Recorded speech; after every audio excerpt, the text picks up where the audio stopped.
What's up, everybody? Welcome to Group Chat Football, where we talk about all of the transactions across the country in the world of college football, portal, coaching changes, and of course, recruiting. And there was a big one this weekend in the world of recruiting as Clemson landed top 10 safety in the country, Kentavion Anderson. This was a huge, huge win, and they may have landed, I'm not saying as good, but in terms of style, another Isaiah Simmons, another Ron Curse, that linebacker safety hybrid that has been so productive for Clemson in the past. So quick some specs on Kentavion Anderson, who goes by the name Polo. So Kentavion Polo Anderson, 6'2", 190 from Spartanburg, South Carolina. As you can see, I'm here in Duncan Park.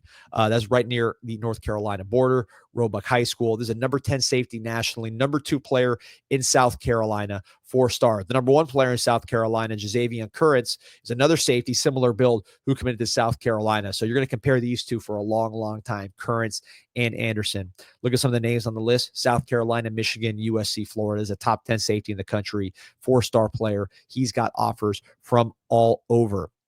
As we take a look at the film here, the thing that stands out with Kentavion Anderson is that versatility. So here we go. We got him lining up all over the place as a linebacker, as a nickel, covering guys in the slot, playing man. You see him playing the deep safety. There he is right there, lining up closer to the line of scrimmage. And he has just a ton of juice.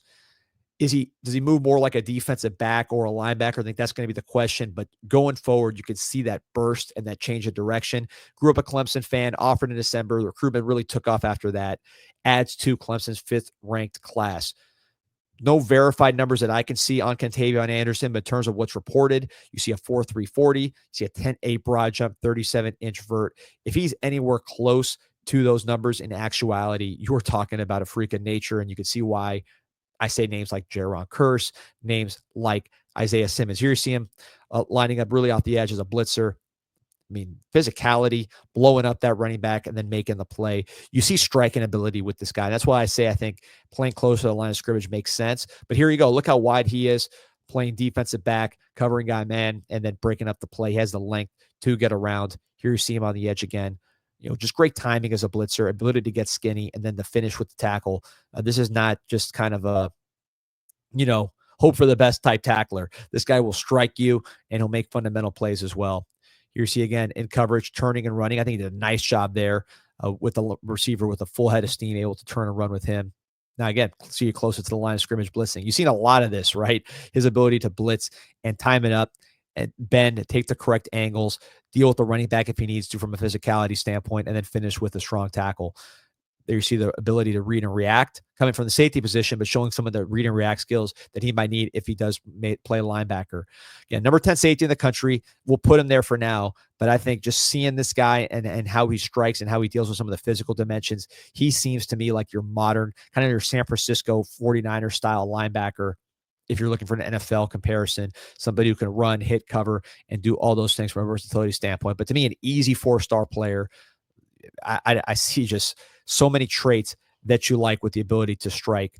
And if you're Clemson, you are adding to a recruiting class that is number 5 in the nation right now. And the cool thing about this class, obviously, this is a local player. This is Spartanburg, South Carolina. This is the guy you got to win. You got to get this guy. But you look around the class for Clemson, South Carolina, Florida. This is as far as the home states of the players that are committed to this 5th ranked class. South Carolina, Florida, Tennessee, Georgia, Kansas, Arizona, Ohio, West Virginia, North Carolina, Maryland, Texas, Alabama. So Dabo Swinney and the boys are going all over the country to find the best football players. But this is one they didn't have to go very far. Look at Tom Allen. He will love a guy like this. Had some great safeties at Penn State. Probably more your traditional safeties than someone like this who's more of a hybrid. But if you're a great defensive coordinator, you build around the talents of your players. And in this modern era of college football where maybe you can't substitute guys because the pace of the game is too fast and guys are getting plays off, you want someone who can do multiple things, who can cover a tight end, can cover a slot if he needs to, play that deep third if he needs to, and then go forward and play the run like you're seeing here with Kentavion Anderson. So tremendous recruiting win for Clemson, and the ability to go across the country and get players while still taking care of home, especially with a surging South Carolina program, I think it bodes very, very well for Clemson, for Dabo Swinney and the boys, because if you're not going to live in the portal, you need to recruit at that high level. You cannot be recruiting in the 25, 30 range and then continue to ignore the portal. You need to recruit like Clemson's capable of. Clemson was never the team that had, top 5 classes. I know they're ranked 5th right now, but they were always very stacked with blue chip players from a blue chip ratio standpoint, and they always had tremendous evaluations. I think a guy like this, when you see all the attributes on tape, whether it's taking on blocks, tackling, sideline to sideline, it's just there's not a lot missing from this profile. I think if you're going to nitpick, you say, are we comfortable with this guy playing the deep third or being, just being a single high safety consistently, because you don't see a ton of that. But look, right here, you see him playing that depth and still having the ability to come downhill with his tremendous explosiveness and make a tackle.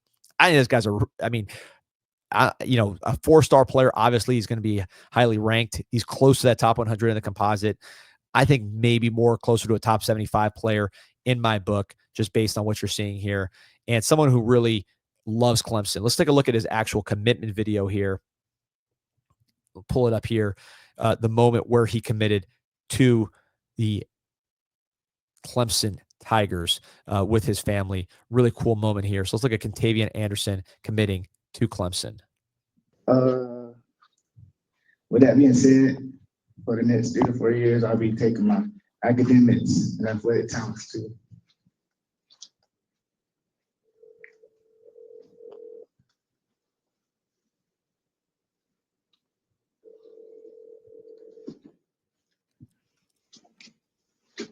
Hello.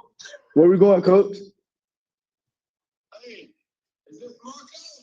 Yes, sir. It's Polo. Polo. Where we going, Coach?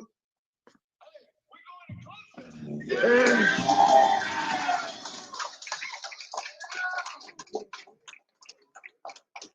Tigers for Kentavion.